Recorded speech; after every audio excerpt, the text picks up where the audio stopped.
All right, we're recording live. Hey, folks, this is Teddy Burris and my good friend, Mr. Randy Wooden. Our special guest today is Ilene Rein. Ilene has a business. Let me make sure I say it right because I want to make sure I don't disrespect the brand. So Ilene is a partner at the executive search firm of Marketing and Sales Resources Incorporated. She does recruiting for sales and marketing professionals in engineering fields and is the founder of a really cool program called Pounding Pavement 101. Really cool ideas about the secrets that you need to be able to grab a recruiter's attention when you're trying to get hired, which, by the way, is the topic of the day, the inside secrets to grab a recruiter's attention when you're trying to get hired. I refer to that as standing up and being a little bit different. So Ilene, thanks for joining us. Really appreciate you being here. Share with the group a little bit more about who you are and what you do, and before we get started. Okay, I am a full-time recruiter, so I'm recruiting, as you said, for marketing and sales professionals in the engineering fields. But that also expands out to engineers, customer service people, anything that's related there. I started recruiting about 10 years ago. And before that, I was a creative director and a marketing director. And also, I was a teacher. I was teaching computer graphics at the corporate level, at the college level. And I've been a mentor on a high school robotics team for FIRST Robotics for the past 10 years. As I was becoming a recruiter 10 years ago, I noticed that there were things here that I was learning that, gee, I wish I knew then what I know now. It would have made my job searches a lot easier. So as I was recruiting, I started as a consultant and working with people one-on-one in resume development and preparing for interviews and just navigating the job search process. Then I was being asked to speak at organizations to bring those inside secrets to larger groups. And I started doing workshops. And as I was doing workshops, I was being asked to write the information down. So I created books called Resume Inside Secrets to Grab a Recruiter's Attention. Also interviews, all the interview questions. Then I took it down to the college level for the college students. So specifically based on college students, either who just graduated college and looking for their first jobs or looking for internships. Then I brought it down to the high school level and wrote a book, High School Resumes for College Applications. So I'm covering everyone with those inside secrets. Yeah. Tell you what, Ilene, we've got, I run our Goodwill Professional Center here in Winston-Salem. And I was just telling Teddy before we got on here today that now that it's summertime, although you wouldn't know by stepping outside yet, I could see my breath yesterday afternoon in North Carolina at 3:30 in the afternoon, but I digress. Anyway, point is, seeing a lot of college students now or their parents who, now their student is back home. And also now that the homeschooling component is done. So now it's summertime and we're seeing an uptick in especially young folks trying to land maybe that first job or also thinking about applying to college or who've recently graduated. So to your point, there's a lot of that out there. And so what you're doing is excellent work. And, you're a little bit like I am, or I'm a little bit like you. I've done a lot of the same stuff that you've done and can really appreciate some of the challenges that not only you face, but also that job hunters face in trying to differentiate themselves. And so I'm really glad you could join us today. So Teddy? And Randy, I failed to do the housekeeping. Would you take care of that? The housekeeping is... Chat box, question box. That housekeeping. Okay. I'm happy to. This is like, Randy, this is week 9, dude. Hey, I was a liberal arts major, so what do you want? Right? So anyway, yeah, if you are one of the 32,000 people joining us at the moment, go into your chat box. I see Steve is here, but if you have questions, then that's what you'll want to do is chat them in chat box, not so much the Q&A because I don't watch that a whole lot. There's Jankoba. So good deal. We're getting a few folks that are in. By the way, if you don't mind, go ahead and chat in the city where you reside. We're always curious how far this reach extends. And of course, with Ilene being here, she'll hopefully have some of her folks, maybe from the Florida area and whatnot, that she's gotten to know through LinkedIn. So from all over, we've got Graham, Chesterfield, Virginia, Winston-Salem, and Greensboro and Statesville, and on and on and on. And where's that? Middle River, Maryland. Oh my God, that's up my neck of the woods. Is that right? Okay. Yeah. So worldwide, here we are. So that's the housekeeping. We'll try to address the questions. We have recorded the program, so it'll be on Teddy's YouTube playlist on his channel.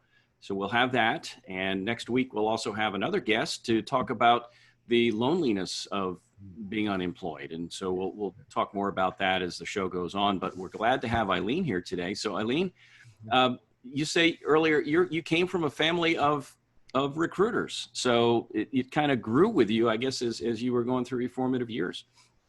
I did. Both my parents were recruiters and working in New York City. So whereas some families have doctors and medical professionals and you talk about medical things over the dinner table, we were talking about placements and recruiting and candidates and careers. So I grew up knowing this. But even though my career was taking a different path and I was in marketing and creative design, I didn't learn all of these types of secrets until I became a full-time recruiter 10 years ago. Yeah. So Wanda, there's a lot of different touch points, I believe, between a candidate and a recruiter. The two big ones that I think most people focus on and maybe make a lot of mistakes in are resumes and the interview process. What do you think? Is that fair? Oh, asking me. There are a huge amount of mistakes made. The resume is really a marketing document. It's a writing sample to the employer. And the reality is you're marketing yourself. And that's the hardest thing to do. You can't be objective in looking at your resume. You need to ask someone else. You need to ask for help. Ask a family member who's been following you through your whole career and has been listening to you, the good, the bad, and the ugly about your jobs. So this way they can bring out that experience a little bit more. Yeah. So you just used a phrase that I use often in regards to resumes. Let me spin this into the question. What's the primary purpose of a resume? Primary purpose of your resume is to generate calls. It's to get the attention of the recruiter to want to speak with you. The recruiter or a hiring manager, whoever is looking for resumes, that's the job of it. Then you get into the interview process, and that's a whole nother subject to talk about. Yeah. So the resume should be designed to generate interest into a conversation. Exactly. And the resume really is an exercise in information graphics. How to organize that information that's highlighting your attributes. And it doesn't have to list every little detail, but it needs to make you shine. I always tell people the number one rule is never lie on your resume. It will always come back to bite you. We had an example of an executive position. Someone was offered a position and they were doing a background check on the person and they couldn't find that the person had completed their degree. Well, it turned out this was years ago and they never went back to finish a gym class. That would have been like 3 credits and never completed the degree and the offer was rescinded. Yeah, I get that. I'm a big fan of transparency. So, so there are, as I understand it, based on the research I've done sarcastically, there's 83 million opinions about how to write a resume. So, but it's really, I think it's less about all those different opinions, and it's more about what do you know a recruiter is looking for. So in the context of a resume, you know, what are some of the most important pieces that you know a recruiter is seeking on a resume? It's real simple. Companies hire people who have had success and now can have that success with them. Yeah. It's that simple. They're looking for four things. PIES, P-I-E-S. They're looking for someone who has product experience. They're looking for someone who has an industry experience. They're looking for the education. They're looking for the skills. Yeah. And the reality is any recruiter might have 40 to 50 requisites on their desk at any given time. Yeah. And they might be placing administrative assistants and marketing people and salespeople and engineers and customer service people. So the recruiter is going off the job spec, the job description that has been given to them by the hiring manager, and they're playing a matching game. So they're not an expert in every role. Yeah. They're looking for those specific skills. And if you don't have those skills on your resume, it's getting passed by. Yeah. I'm looking at probably a minimum of 500 resumes a day.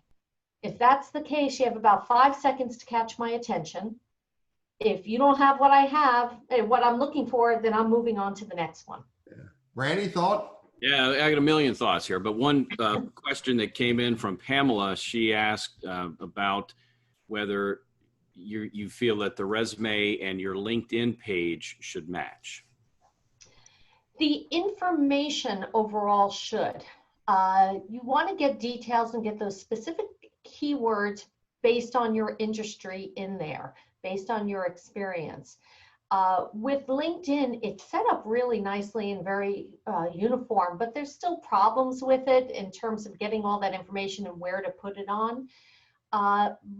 So it shouldn't match exactly. You can probably get more information on one versus the other. But you also have to customize your resume depending on the job that you're applying for. It's like an open book test. If the job description is saying you need these certain skills, then make sure your resume has those skills in it. LinkedIn is just the one sheet, so you can't always customize it for each individual position. It's also when you start to look at, and I just had this conversation yesterday, somebody that wanted to make a career change, meaning not just simply change industry or simply change job function, but maybe both. And so now you're looking at transferable skills. So that makes it difficult for the LinkedIn piece, but also now the resume may need to change to address those transferable skills because they don't have the part of the pie. They don't maybe have the product or the industry. Exactly. Yeah. Yeah. So but you highlight then the skills or something in your background. A lot of times I'll tell my college students or even my high school students that you may not have job experience, but what projects have you worked on? What did you work on in college that all of a sudden an employer would be interested in? So do the role reversal.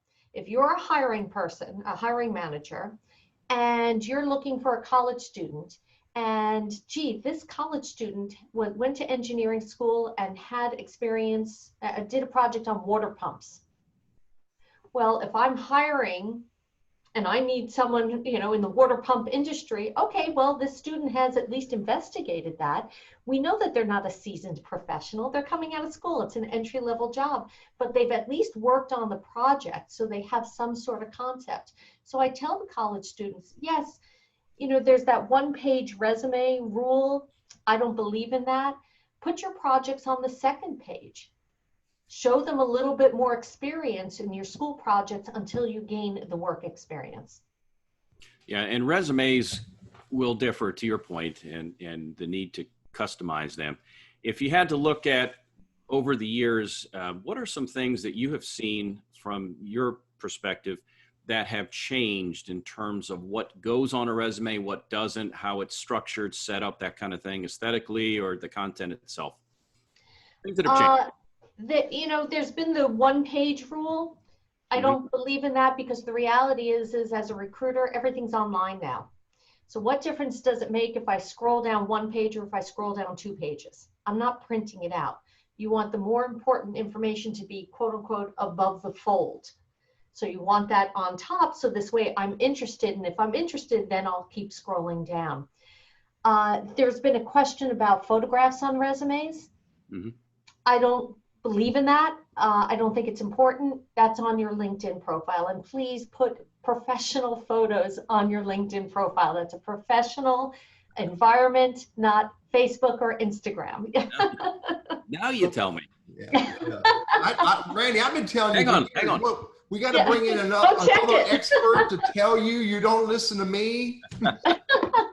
So Eileen, you spoke about something else that was interesting, and that is keywords in your resume. Keywords, I think, align with skill words as well. Is there another way to look at keywords beyond just the skill words or skill phrases? Again, go back to that open book test. Look at the job description. If they're looking for specific skills in that job description and you have those specific skills, remember, rule number 1, do not lie. If you have those specific skills, make it easier for me as a recruiter to say, this person has experience with butterfly valves. This job needs butterfly valve experience. Okay, it matches up. Yeah. You just made me think, by the way, I have experience in hydraulics and valves and all that stuff in a previous life, and you won't see that on my LinkedIn profile or resume today. And I didn't even know that, and I brought it up. Yeah. So I worked in radiation and neurotoxin chemicals, and none of that bothered me. So keywords, I just thought about something in the context of keywords relevant to the industry, not just the skill. Does that play a role on your resume and maybe your profile? Always. Yeah. It's all about getting noticed. Remember, the resume, your LinkedIn profile, it's about generating calls, generating connections. Yeah. Good. The more information you have in there that I can find you because you want me to find you. Yeah. Got it. Yeah. You want to take that question, Randy? Yeah, sure. Another question came in about folks, advice you could give folks maybe who are in their 60s that have lost a long time job. They haven't had to look much. I guess the underlying thought here is ageism, maybe how far back do you go, that kind of stuff. So you want to speak to the age topic? I'm getting that a lot lately. Yeah. From a lot of people. The job market is different than it was if they've been at their job for 20 years. My recommendation would be to hire someone to help them with a professional resume. So this way it's focused on what they need to do in terms of re-entering the job market. It's not like years ago where, we took our resume and took it to the printer and you printed out a stack of resumes and then you mailed them all out and you hope for the best, or you looked in the want ads and you sent letters out. Okay, you guys are shaking your heads, so obviously you remember those days. So it's a little different. Teddy remembers those days. I'm much too young for that. Hey, I remember those days. On canary colored paper. Yep. There you go. So my recommendation is to definitely speak to some people in terms of how to navigate today's job market. It is a little different. It is a little different in terms of networking, in terms of getting your LinkedIn profile. And someone who is of that age, I would assume that they have a very large network, and there's nothing wrong or embarrassing to say, gee, I'm out of work. Do you know of anything going on in your company? I do get that a lot, a little bit of embarrassment, and there's nothing embarrassing about it, especially in today's market. There are 40 million people out of work right now. So it's a common occurrence. Yeah. Something I want to get to in a while here is, hey, I never hear back from you guys. What's up with that? Do you work for me? Or, so we'll get to that. But there's another follow-up. from, I think it's Kurt, wanted to continue to have you speak to items no longer on the resume, or perhaps new items to add to the resume. And I'll put a word or two in your mouth. You don't want to have the word objective at the top, for example, or references available upon request, or salary is negotiable. You don't need to have all that stuff. Salary is, we know that. And if I want your references, I'll ask for them. And if you want the job, you'll give them to me. It's that simple. Yeah. The objective, that's always in question. Is it an objective or is it career highlights? You need something. Because again, if I'm that recruiter and I have 40, 50 requisites on my desk and you send me your resume, and let's say you have that engineering background. Well, I don't know, do you want to be an engineer? Do you want to be a product manager? Do you want to be a salesperson? You have to tell me. Don't leave it to me to guess what you want. So it doesn't have to be a full dissertation. I'm not going to read it. Okay, so short and sweet. What kind of job are you looking for? Make it easy. Look at the job spec. Match it up for me. Where I'm driving at this is to say, I call it the Miss America stuff at the top. A challenging position where I can utilize my people skills for the betterment of the organization. And I'm like, all right, nobody cares. No. Nobody cares what you want. I care what you're going to do for me. And I want to see those keywords, the hard skills, maybe even soft skills that match what I'm looking for. It's almost like the movie trailer. Give me a quick 30-second, 60-second, if you will, on TV that says, hey, I want to go watch that movie. And that's what I mean by objective. It becomes more of a summary or more of a profile at the top, and not where you want to be or what you want to contribute to mankind or anything like that. Yeah. So. Yeah, I've seen where people they took a year sabbatical to find themselves in a whole dissertation, and yeah, that's not about job hunting. I think that's great. Okay, I think that's wonderful. I've seen objectives where someone said, I've overcome a lot in my life. I'm an employer. Okay, it's not like when you applied to college and there were 1,000 students being accepted. This is a job and there's one position. So yeah. Randy, you mentioned something that, well, what can you do for me? Well, that's really about the interview. That's the one piece people are missing. That people go into an interview, they can talk about themselves all day. That's great. I don't care about them. I care, what can you do for me as an employer? And that's why I said, do the job or the role reversal. If you're the hiring manager, what would you be looking for? You're looking for someone who has the skills, who can do the job, who can hit the ground running, and also fits into the company culture. And that does come into play. Yeah. Are there other items that in today's world we should leave in or leave out, things that may have changed? And to piggyback on that, what if you got laid off, you lost your job due to COVID-19? Is that something that ought to be mentioned as a reason for leaving? And normally you don't mention reason for leaving, but in that situation, is that something you're seeing more of? You should think maybe we ought to do that?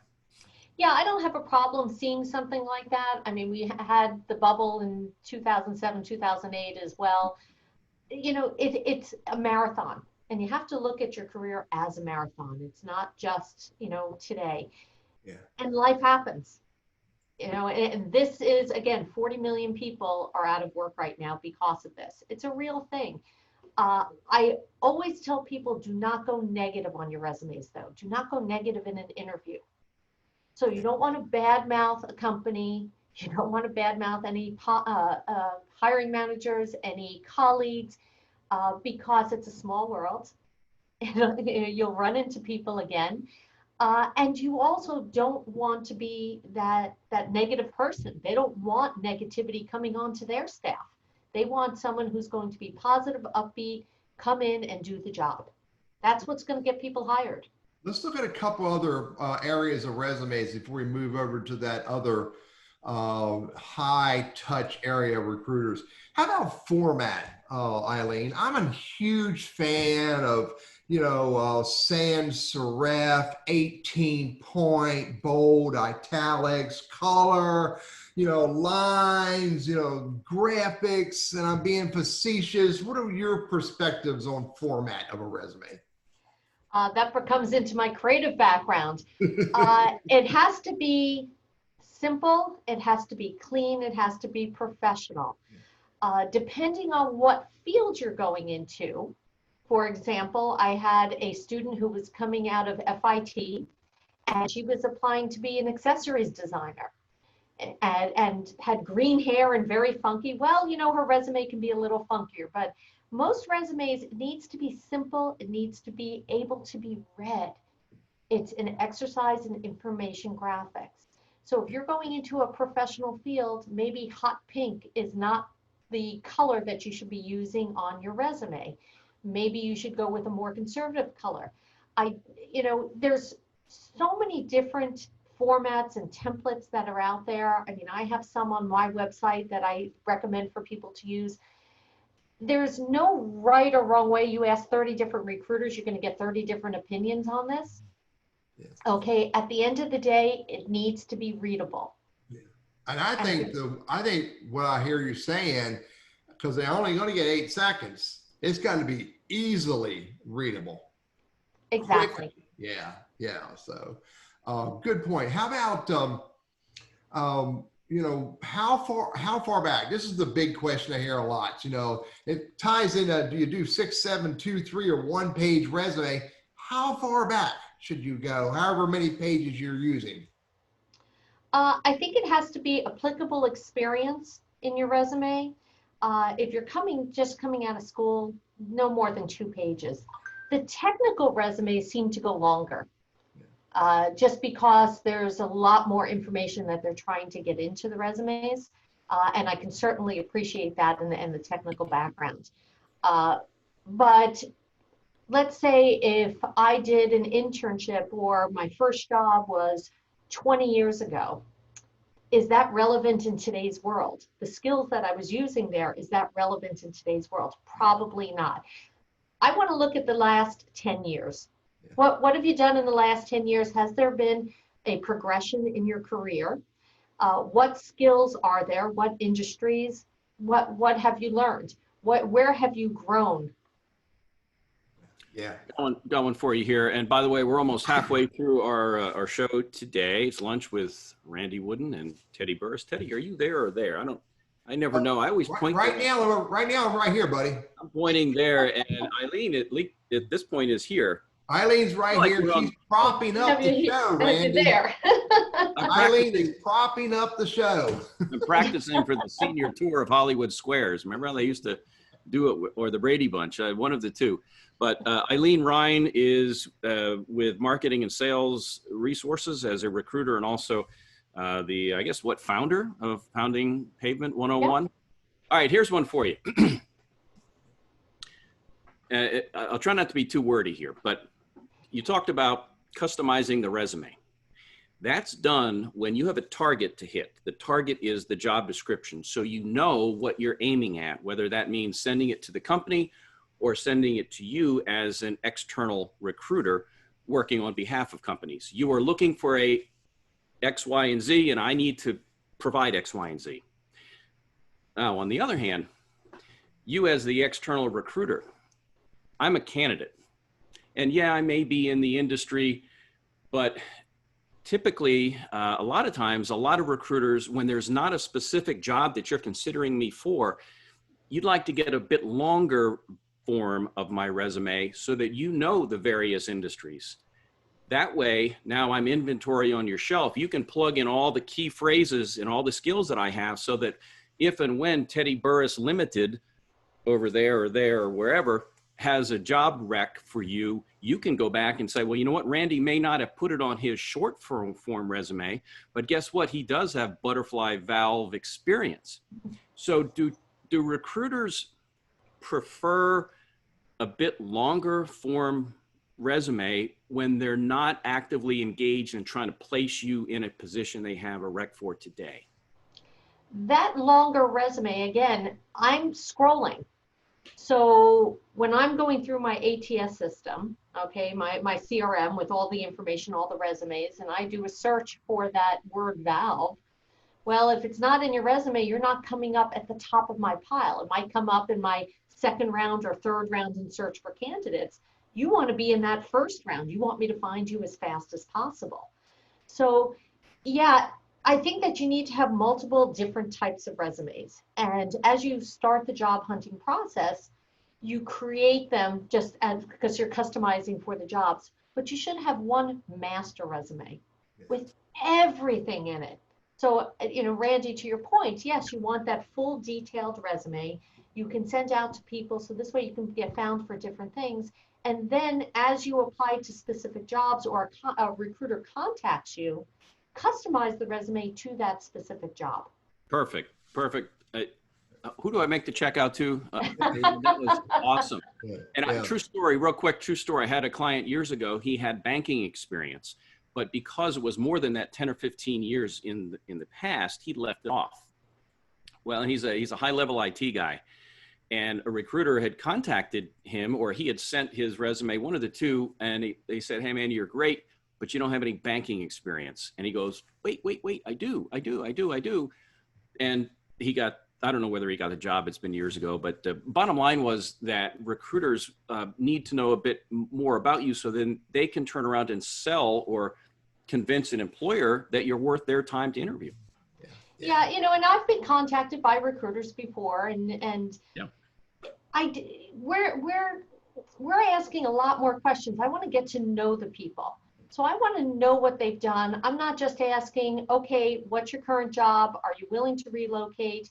What's your compensation? Okay, I'll refer you. We don't operate that way. We operate on a qualitative basis, not quantitative. So we're not sending in tons of resumes to a company. We're really qualifying the candidates before they get sent in. So I want to know their full history, not only their job. I want to know everything about them going back those 20 years, because it really is, you build the skills each year. So, I'll have a conversation for 45 minutes. I don't have 5-10 minute conversations with people. It's 45 minutes because I really want to know about them. So this way I may not have a job today, but as soon as I do have something that I'm working on, I reach out to them and say, look, something of interest came up. Let's schedule a conversation. So we do this resume thing so that we can strike up a conversation. Ideally, the conversation should lead us to the next step or set of steps, which, if I understand it right, which, by the way, Ilene, I've never done this next step. And actually I've never used a resume to get a job, but I'm a little bit of a freak. The only time I ever used a resume, and Randy, the guy that interviewed me or he hired me, I'll get his name here in a minute. Forsyth Tech Community College. Ron Barrow. And I think I've told you this story. Ron Barrow wanted me to do a project for him, but in order for me to do this project, he had to take me through this process, and he needed a resume. Now, it was a foregone conclusion I was going to do this project for him, but Ron Barrow demanded a resume. I had to go home and I had to scribble together a resume, which I've never done before. I put my resume together. I took it back to Ron and gave it to him. And Ron said, "I can't hire you for this project." I said, "Well, you got to." He goes, "I can't." He said, "Nowhere on your resume did you use the word training, and I am hiring you to be a trainer." He literally gave me my resume back, Ilene, and told me, "Go home and fix it." Now, I think Randy's heard this. Those keywords. Randy knows this story, and I got in my car and I think I found new curse words I've never heard before. But it was a learning experience for me as I was, starting down this journey of being a career coach. That was pretty stupid, Teddy. So, but this next piece, which the resume is supposed to strike up a conversation to get us to the interview. So if we're trying to get to an interview, what's the first thing we should start doing, or the first set of things that we should start doing before we get called to an interview? Ilene? You need to prepare, and this is the piece that people do miss, because they can go in and talk about themselves all day. The reality is 75% of all interview questions are the same in some way, shape, or form. Mm-hmm. So if that's the case, You need to prepare answers. So at least this way it comes to your mind quickly. It's muscle memory. Even if you're just not rehearsing, it shouldn't be a rehearsed speech. You should just know the answers. So in some way, shape, or form, they're going to ask you, what are your strengths? What are your weaknesses? We know that. It's been going on for years and years. We all hate the question. But you might as well prepare for it because you know it's going to happen. I always equate it to when you took your college entrance exam. So if you took the PSATs, you didn't go in the next day to take the SATs. You prepared in between. You took the SATs, you said, okay, I need to know this information. You took a course, you bought the book, you studied in some way, shape, or form, and then you went in. Well, this is the same thing. If you know they're going to ask questions, then study up, prepare, learn about the company. This is a big thing. Years ago, there was no information, so you went in live. So let's go back to the 60-year-old who's now looking for a job. Now there's information out there at your fingertips. You should know and research that company. So you're going in, just like an attorney preparing for a case. They don't ask a question unless they know the answer. Mm-hmm. You should have a list of questions. And in my book, I actually have a list of questions that you should find out about the company before you go in. And if you can't find those answers, guess what? At the end, they're going to ask you, do you have any questions for us? And that's a great time to ask those questions. Yeah. So when you're in an interview, it's I'm gonna use your analogy. It's just a court case, right? You're sitting there with the judge. I'm being a little facetious, or is it really just a good, deliberate, focused conversation?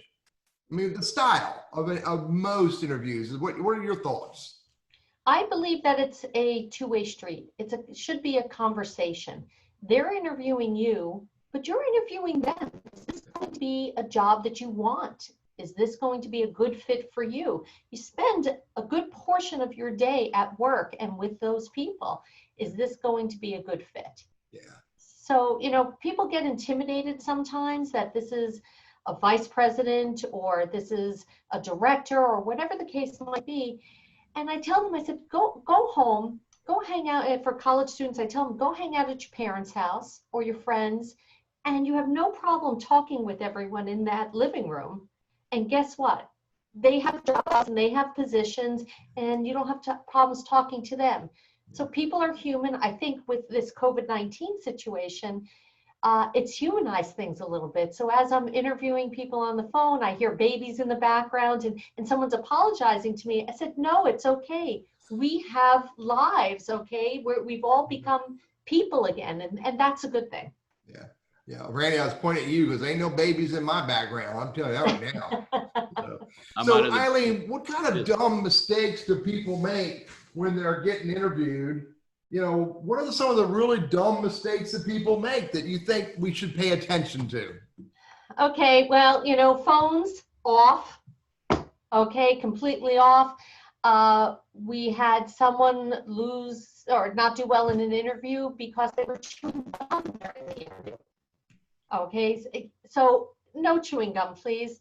I've had situations where someone went on a business lunch and it's for a sales position. So one of the responsibilities would be going out in public and meeting with people, and they held the fork wrong. So they held the fork like this instead of like this. Yeah. And they didn't get the job because of that. So it's proper etiquette. I've seen where people or women are wearing too high of heels, not a professional look. You have to know the environment that you're walking into. And I guess that leads into the dress question. What do you wear? Yeah. And I would say ask the recruiter before you go in, what's the company dress code? Yeah. If you don't know, it's better to be more professionally dressed than less professionally dressed. Yeah. We had someone who went in dressed down completely. Well, that wasn't appropriate for that type of environment. Yeah. Hey, we have a little bit of audio snafu going on here. John, thanks for alerting us that we're at the liberty of the internet here. So we're apologize for that, but hopefully it clears up. Randy? Yeah, there's a couple, 3 questions on here. Let's take one now from, let's see. Somebody just applied for a training position. It's out of state and requires relocation. What is the appropriate way to answer the question if you're not sure if you'll relocate? If you are open to relocation, then you say you are open to relocation for the right opportunity. Got it. Okay. And just shut your mouth after that. And then the recruiter will keep talking. Okay, because at least they know that you have an open mind. And there are some times that you're not. Because you might be landlocked because you have children who are in high school. And if you move while they're in high school, they'll never talk to you again. Yeah. That might be a good thing, might be a bad thing. But, there are reasons, and sometimes companies will be open to relocation down the road for you. Okay, Randy, let me add to that, Randy. I'm sorry, go ahead, Eileen. That maybe you are starting the position where you are, and then you can move a year later once that child graduates or another situation. The other thing is a lot of families now have they're 2-income families. Mm-hmm. Both spouses have big careers, and it has to be, are they both willing to relocate? Yeah, that's the story I want to add to. There's a young lady I coached a few years ago, and she got called for an interview. She lives in Fort Mill, South Carolina. I got called to an interview in Chicago. She says, Teddy, my husband won't relocate. I said, and they've already invited her to Chicago for a meeting. So she said, what should I do? I said, go to Chicago, take the interview. You have not been offered a job, nor have you been asked to relocate. If they ask the question, the answer is simply this: I will relocate if the position and the compensation fits my family's needs. Mm-hmm. Got the offer was fabulous, wasn't enough to relocate. She said, what do I do? I said, send them a message back and thank them for the interview, but at this point, it will not meet my family's needs, period. A month later, she gets another interview request from Cincinnati. And she says, what do I do? I said, same thing, answer the question. I will relocate if it fits my family's needs at this time. Goes to the interview, great interview, huge offer. She almost killed her husband because she wanted to take the job.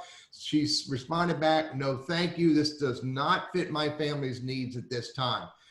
Fast forward 2 months. These 2 dudes, butterfly valves and all, are wastewater management design organizations. These 2 dudes are in a meeting, and they meet some guy in Fort Mill, South Carolina, looking for this lady. They tell him to call her. Take the interview.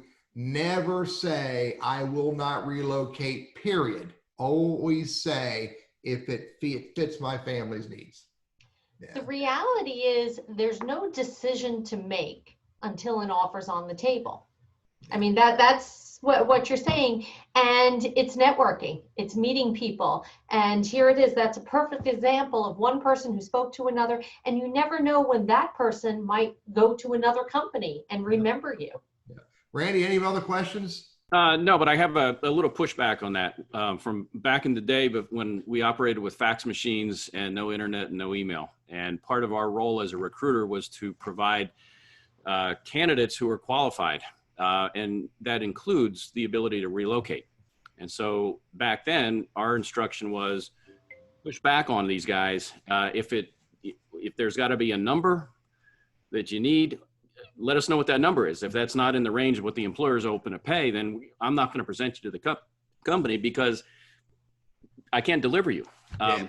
So, but I want to kind of morph into a related topic that it deals with. I don't hear back from recruiters. And, we always say they don't work for you, they work for the employer, and I get that. But let me ask you this, and this deals with networking, which is near and dear to Teddy's heart. There's so many more applicants now, Eileen, than there ever used to be. Mm-hmm. Anybody with, this can apply for anything, whether they're qualified or not. So we always talk about how many jobs, whatever the percent you want to throw at it, about are unadvertised, or you get it by referrals and so forth. how do you assess networking and its value today in today's technology environment with all of this versus back in the day when, yeah, it was in the Sunday paper and, you know, that kind of deal? How important is networking in your line of work now versus maybe 20, 25 years ago? I think it's just as important. You know, people, there's networks and there's connections, and they hire people who they drink coffee with. Okay, it's that simple. So if there's some sort of warm connection to be made and someone can introduce you to someone, yeah, take the connection, take the phone call, because you don't know down the pike something might come up. They might be looking for someone.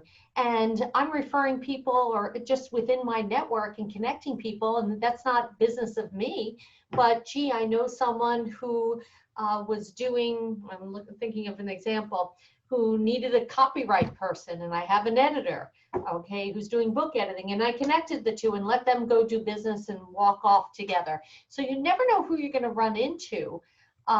So I think it's the same. You know, before we did it with newspapers, but now we're doing it online. Now I might, you know, post a job and get tons of resumes for that, and none of them are a fit. And this leads into something else. So how many times should you be applying? Maybe no one's a fit for exactly what the company's looking for, because they're looking for the perfect candidate. There's no such thing as perfect candidates. There's no such thing as perfect jobs. So I always tell people, apply a second time, because maybe the job specs have changed, or maybe an offer went out and it fell through, and now they're starting the job search again. So yeah, reach out to as many people as you possibly can. Yeah, and recruiters aren't robots that just rely on keywords and enter them into a database. They're human. You're a good example.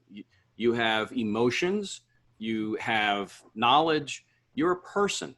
And we do business with and typically hire people that we know, like, and trust. I say that a lot. And so if I just simply send my resume unsolicited to you because I found you on LinkedIn, I'm one of hundreds and hundreds and hundreds, and you're busy all day looking to fill openings. And here comes this unsolicited, you know, message in a bottle floating in to the shore. Am I supposed to expect that you're going to care one way or the other? You may give it a quick look, but if it doesn't match anything, it gets pushed aside. On the other hand, if Teddy, through networking, can encourage and say, hey, Randy's a great guy. He may not have exactly what you're looking for today, but he's the kind of guy that's a placeable fellow. Would you give him a couple of minutes? You're much more apt to do that. You're human. Oh, definitely. So the word to people watching is, don't just send a resume and, you know, wait for the fire to start. Take the initiative and network with people, to include networking with recruiters who may not have anything for you today. I'm an advocate of this. You got to give your recruiter friends a little hug every now and then, because when they know you care about them, then you're a little easier for you to be top of mind when you're relevant. Fair, Ilene? Definitely. And this is a marathon. Okay. So, you know, I might speak to you today. I might contact you 5 years from now and say, gee, that was a really good person I spoke with. Nothing was on my desk. I have in my notes, gee, that was a really great person. I'm working on a job. Up pops their name. Oh, I remember them. Yeah. So now actually is a perfect time while things are slow. And, you know, we went into paralyzation mode in March. Everything kind of shut down. Everyone said, okay, hold it. Let's get everyone settled. Everyone's working from home. I'm starting to see things open up. So now's really a great time to stay ahead of this curve. And I use the word curve in terms of job market, not in terms of the curve. And get your resume together, get prepared for your interviews, start networking, start talking to people, because now they have the time. They're all at home in some way, shape, or form and capacity, and just reach out and network with people. Mm-hmm. Randy, got another one? Yeah, there's a question that, to your point about so many millions of people being out of work, does that mean the job market is miserable, or because people have been furloughed, could it be better? I'm not sure I exactly understand the tail end, but how's the job market? What are you seeing out there? What can people do to increase their marketability? I think it's starting to come back. I'm starting to see jobs opening up. Companies have gotten their bearings. The problem is a lot of people were let go, a lot of people furloughed, companies shut down. I'm starting to see it come back, but I don't think all the jobs are going to come back. And that's the problem. I think that people are learning to do with less. They're not traveling as much. So yeah, the competition is going to be fierce moving forward. And that's why you really need to look and sound and be as prepared as you possibly can. Don't wait 6 months and start looking for a job. And I have a perfect example is I have college students who do that. That I tell them to start looking for a job in March and they're graduating in May. And they said, no, I'm busy with finals. I want to enjoy my time. Well, guess what? They start looking for a job in July, August. Well, all the graduates have been looking since March, okay, or some of them have.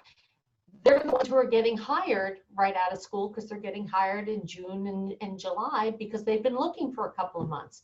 If you're first coming in July, well, now you're competing with everyone else. Well, this is another scenario that here it is. You have 40 million people now looking for a job. 20 million of them are going to wait a couple of months because they think nothing's going on. Mm-hmm. You need to speak with recruiters now while things are slow because, to our point before, you network now, a job will open up later, you're already in their database. All right, I'm going to go in the rapid fire round. Is this a game show? Are we in a game show? Okay. Go. Ilene, you're up. Do we have okay. a bell? Ding, ding, ding. Okay. And I'm making this up as I go. I don't know what I'm going to say, but here are a couple of quick ones. Are the censors taking a lunch break? I hope they are. Anyway. I have the mute button. Yes. Yeah. Yes, no, and maybe a quick follow-up. If I'm a job seeker, should I engage with a good number, more than one recruiter? Multiple yes. recruiters? Okay, yep. So I should. Yes. Why am I not hearing back from a recruiter?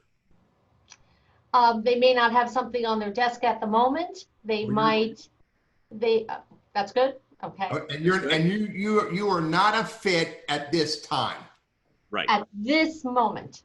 Should I follow up with a recruiter after I have what does the process look like? Do I first apply through their system and then call? Do I email a resume to them? Do I call, and how much of a pest versus a stalker versus just an assertive, eager job hunter? You know, where's that line in terms of follow-up? Don't call. They're not going to pick up the calls. Unless you know them, unless you have a warm introduction to them. Email them, they will see an email the resumes. If they like what they see, if they're focused on that area, they'll hold on to it, they'll put it in their database, or they'll reach out to you just to start a conversation. Got a question from a gentleman, John. Why do I endlessly get contacted by recruiters for jobs that I'm not qualified for? Number one, they're just kind of trying to build their database at the moment while maybe things are slow. There are researchers or new recruiters that they're looking to train. I've received those calls too.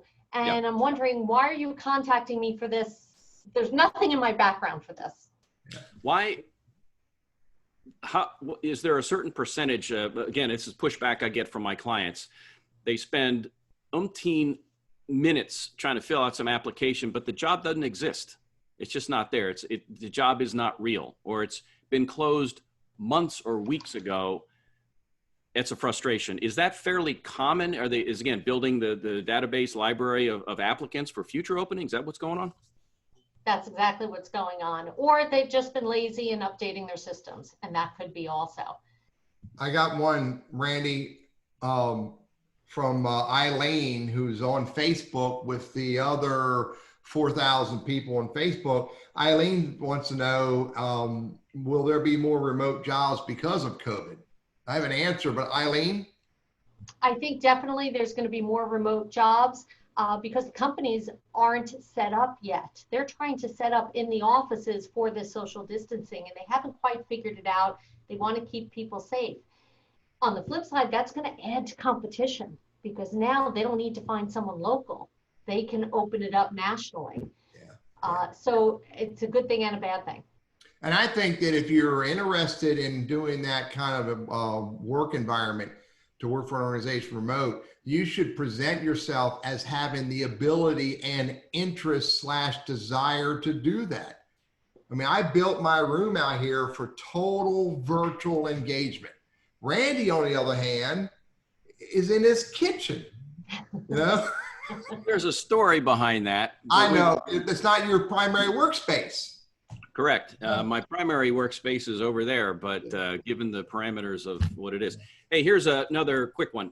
If I wanted to get involved and become a recruiter, what should I do? How can I get to be you? You want to be me? That's a tough one. There are a lot of recruiting firms out there that you can join. You can get some training, and they'll train you. They'll give you a phone, they'll give you scripts and how to learn how to do that. There's, it's just like applying for any other job. You can be a specialist in your field. So maybe you are an engineer and you want to talk to engineers all day. My background was in marketing and creative design. I'm focusing on marketing professionals because I can evaluate marketing talent. So if you have that niche, take those skills and apply it in a different direction. So Randy, I'm teasing you a little bit to say that some of your people from the company you work for are listening to this conversation right now. They are. I know you didn't ask for you asked for others. So Ruth and Susan, I'm just teasing them. All right, so I'm an old radio guy, and for me, when we started having children, we had twin sons. This was back in '87. So yeah, I'm old, but anyway. But decided to move from the media side of things more into something that I felt could play in any field, any industry, any up-down job market, because finding, retaining, training good employees would be a valuable skill to have no matter where you lived, what industry or anything like that. But, we've had a chance to impact lives. You have, Ilene, Teddy, you have, and so have I. I got out of recruiting, and this is my last little thought here is that recruiting is it's a sales game. It's one of the toughest sales businesses because you've got to convince the employer to allow you to work on their opening. You've got to go convince the candidate that opening is worth interviewing for. You've got to go back to the employer and convince the employer that this candidate is worth their time. And all the while, the candidate is on their own looking for opportunity, okay? And the employer on their own are trying to surface the right people so they don't have to pay a fee. And so much can fall apart that it becomes very, very, very challenging. And I always have admired somebody who can forge a good, solid career, doing it the right way, telling people the truth. Mm-hmm. No is fine, just don't lie to me. And that's one of the big things that recruiters just can't stand. So not just on the resume lying, I'm talking about when you're talking to a recruiter, be honest with them. Yeah. Because most of the time they're operating on a commission basis and all they can control is their time. And they want to control it with the best opportunity for them to earn an honest living, to keep their client happy, and also do right by you, the candidate. Yeah. The only way they can do that is to operate in truth. So be truthful. It may not be the thing they want to hear, but just be truthful with them. And I think you'll find that that's a great way to go about not just the recruiting business, but life in general. It creates the relationship moving forward. And I always tell everyone, I need an open line of communication with them. I'm there to represent the candidate. And I tell the companies too, I need an open line of communication so this way I can help them fill that position. So we kind of play a straight game with all of this. Yeah. So Ilene, we're coming up on the end of the hour. First of all, thank you very much for joining us. Really appreciate it. What's the easiest way for people to discover more about you online or follow you? Where should we point them? Okay, from a recruiting standpoint, if they're marketing sales professionals, then it's marketingsalesresources.com. If they need job assistance, if they're looking for private coaching, they need me to come in to speak in organizations, or I have books written on all of this information. So everything that I learned about the recruiting industry and job market in terms of resume preparation, resume templates, in terms of interview preparation. It's all on my website, poundingpavement101.com. So cool. So That'll be in the show notes, right? You'll have that in. just boom, just hit it. Just hit the button. So I'm fast on the fingers, man. So Ilene, again, thank you very much for joining us. Appreciate it. Randy, you got a closing thought? Well, it's been raining like the devil for the last few days, so I better patch up my boat in case I need it to get out of here. But no, just everybody be safe. Businesses have sort of begun to open, and to your point earlier, Ilene, some of them now, and I know Goodwill, where I work, we have looked at internally in the building, separating the computers and separating in classrooms so that people are social distancing, and that's going to create some challenges. And I think the word for everybody is chill. Just chill and realize we're all in this stuff together and we'll get through it together, but just chill, right? And go with it. Here's my message for the day. A good friend of mine, Daniel Lobb, with a company called Totally Responsible People, gave me this phrase, and my good buddy Nigel Alston is listening to us, and Nigel's the one who told me that if I hear something new, I have to attribute the person who taught me that 3 times. So here's the second time I'm attributing Daniel Lobb for this quote. In order to be successful in life, you have to be persistent and patient. So everybody, be persistent, yet be patient. Thanks for joining us. Ilene, again, thank you. Randy, see you later on.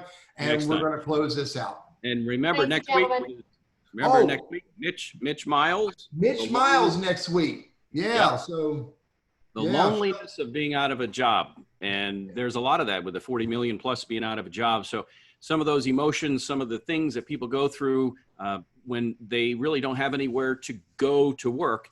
And how do you deal with that? So we'll cover that next week, Wednesday at noon. So join us. Cool. Hey. Cool. All right. Thanks. See you guys later on. Bye-bye. Bye. Bye.